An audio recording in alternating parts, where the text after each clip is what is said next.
Let's wind it all the way back to Thursday night, boys, and it was a huge game and a replay of a game that we saw 3 weeks ago with plenty of spice in the first outing and plenty of spice in the second outing. But Bucks, the Magpies, they were coming into the finals 2-5. Their form didn't say they could be a challenger, but they have come out of this and will be their prelim final. Yeah, I think the performance against Adelaide 3 weeks ago sort of gave us a window into the possibility of what we saw at Adelaide Oval on Thursday night. They were able to ramp their pressure up. De Goey with a couple more games under his belt and did enough to be able to to challenge a side that looked impregnable at times through the home and away. It's got a little bit of a look to Goey, same as Dangerfield in 2022. It's timed it perfectly. They've just got him red hot.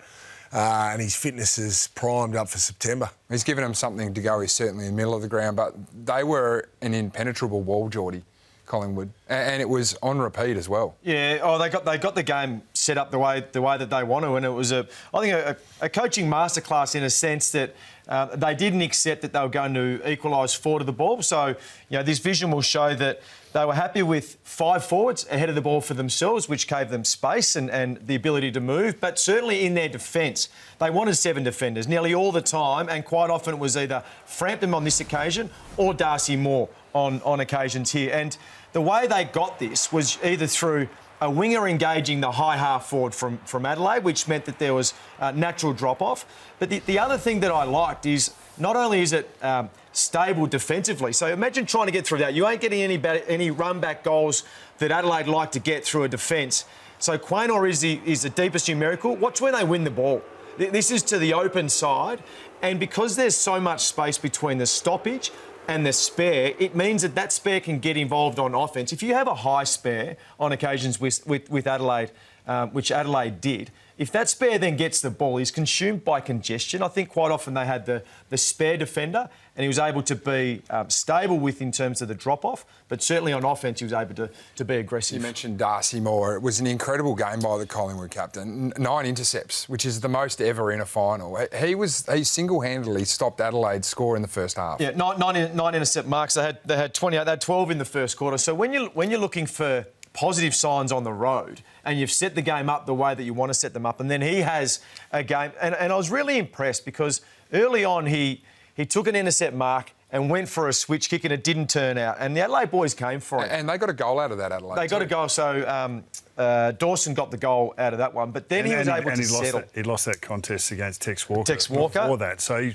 in some ways responsible in some ways for the first 2 goals, but was able to centre himself and stay focused. So we'll talk about captain's game in the other games, but could you imagine what that does to the group when your captain has made a boo-boo but then backs it up with some really good contest work? Especially when you dial up the fact that there's no Jeremy Howe, and we've been on about the fact that without Howe they are statistically a 2-goal worse side defensively, and the pressure has been on Darcy Moore. He's single-handedly affected more than anyone else because Jeremy Howe's not out there. But that shows you how coaching and structure can fix that. So if you don't have Jeremy Howe, OK, how are we going to shore up our back?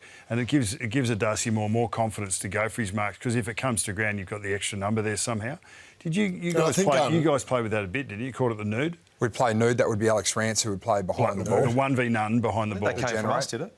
Mate, Stealing. but how can Matthew Next let this happen so long and not change the offensive structure for Adelaide? Is there an element of, I saw Brisbane their first final series in 2019, lose a game against GWS by a point, and all they did is keep kicking it down the line. Now, clearly that wasn't the plan going in, but is it a case of going into finals and getting a bit starstruck and feeling not starstruck, but overawed and feeling the pressure and just not seeing the rest of the field? Offensively, you can see there. That is, I think, Brownie, you've hit the nail on the head there. You factor in everything that happened for Adelaide. The first time they played finals since 2017. Tex Walker's 300th. They just played Collingwood, and there was a fair bit of fallout from that too. That was a huge game on the weekend. Well, Collingwood haven't shown that +1 as heavily as they did that night. So even an Adelaide ball carrier looks up and he's seeing something that they haven't seen against Collingwood before. It probably hasn't been coached through the week. So you try and make adjustments, but the Adelaide's first adjustment would have been, let's use our extra and run and carry. But then Collingwood's pressure was elite as well. So the pressure game goes hand in hand with the intercept game, and it worked for that structure and in offence as well. I think you're exactly right. So you can have a spare at either end, but it is what you do within the stoppage. So Collingwood from stoppage kicked 42% of the time, handballed 55% of the time. So that was their third highest by hand out of stoppage to combat what Adelaide were giving them, where it was the opposite. When Adelaide got the ball, they were able to dump it, which meant that they were able to impact in the 2.5 kicks per handball, Adelaide. Yeah. It was clear to see. I want to talk one of the big talking points coming into the game was the weapon that they had in the forward line. They've got a lot of them, but the big weapon they had in the forward line was Riley Thilthorpe Brown. He was potentially going to play on Darcy Moore. And you come away and you look at the champion ratings, you go, well, highest rated player on the ground, but his actual impact in where we think he needs to earn his money in the air was down. Didn't have a... Critical contest to call them, Jack. No doubt about it, and you're involved in, but these are the ones, look, that's disappointing. You're not going to like watching that footage. Yeah, and look, these are the sort of the ones where you go, in a big final, he's had moments. This is a moment late to get him back into the game, and he handballs there. He's got an open goal to go in and kick to it. I felt like the game got to Riley maybe. How do you review that then? Honestly, honestly, I think Riley, if it was me, I would walk in and go, you know what? There's three that I. That hasn't been a pattern. So it's not a pattern, and also with the double chance, Brownie, they get a chance to come back and go again, but he importantly gets a chance. Comes back to sorry. How would you coach that though? Well, you put it on the table. And then you rely on for the player. everyone or just the player? No, I think just the player. Yeah. And you rely on the player to respond. I mean, we all know that. So you don't think it's a Robert Wall situation where you're rewinding that in front of the group several times? It depends on Matthew Nix's read of Riley Thilthorpe and where he stands in the group.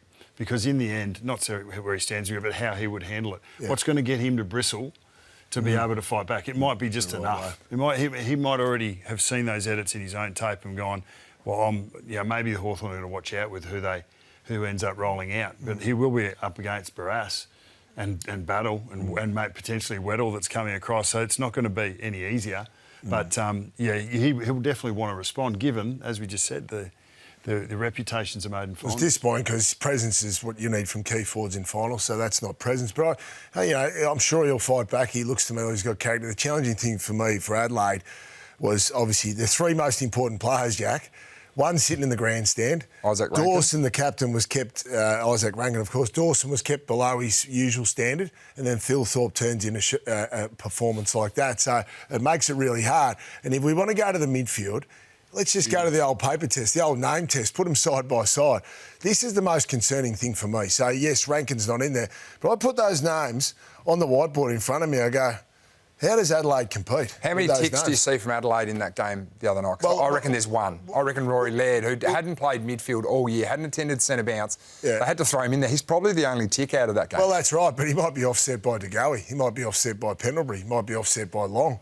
So you just don't know. But look at those names. Houston playing all the games on the wing now, which has been a good move by Collingwood structurally as well. So I look at that, and that's a massive concern for me, the Adelaide Crows. Like, that's not a premiership midfield.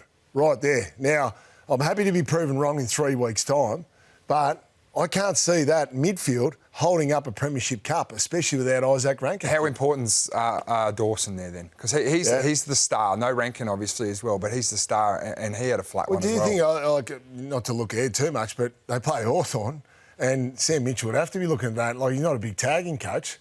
But you have to be thinking, right, if we clamp Dawson, how else are they going to beat us? You'd sit Warple on him. Yeah, I think it's the same conversation with a few midfields in the competition. Brisbane's got depth; they haven't got depth anymore. So then, what do you look at? We saw Geelong go to some players and completely shut them out of the game, and how long that goes into winning the game. So yeah, it does seem like at the moment, if it's not Dawson, there's a bit of a gap to the next. Well, projecting forward, if you were to do that with Adelaide and Hawthorn's midfield. Do you think that wouldn't be too much different, would it? Yeah. I think they look like they've got similar depth. Yeah, that's right. Yeah, they've been able to support really well on the edges, I guess. And look, Newcombe play. If Newcombe keeps playing the way he does, well, they're going to be hard to beat. We'll get into some John Newcombe stuff later. He's becoming Mr. September, but a man that won't be there unless they get to the last Saturday in September is Isaac Rankine, and he would be sitting in that midfield rank, Brownie, but he'd also be sitting in the forward 50 rank. And at the moment.